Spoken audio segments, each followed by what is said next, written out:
নমস্কাৰ বন্ধু বান্ধৱীসকল, কি খবৰ আপোনালোকৰ? মই পাপৰি কলিতাই মোৰ আন এটা ভিডিঅ'ত সকলোকে স্বাগতম জনাইছোঁ। আজি আপোনালোকলৈ লৈ আনিছোঁ এখন মাছৰ সৈতে ভাতৰ থালি আৰু চাই যাব আগলৈ ভিডিঅ'টো। আহকচোন চাওঁ মইনো কিদৰে বনাইছিলোঁ।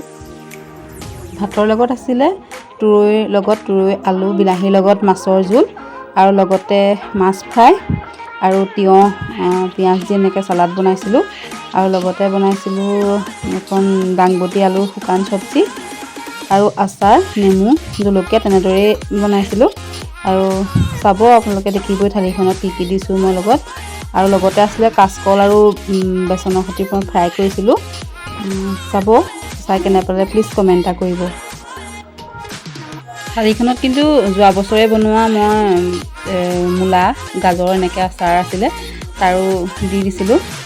আৰু শেষত এটা কথা কওঁ, মোৰ চেনেলত কোনোবা ভিউৱাৰ্ছ নতুনকৈ আহিছে যদি প্লিজ চেনেলটো ছাবস্ক্ৰাইব কৰি থৈ যাব, লগতে লাইক কমেণ্ট কৰিব দেই। আজিলৈ আহিছোঁ, ধন্যবাদ।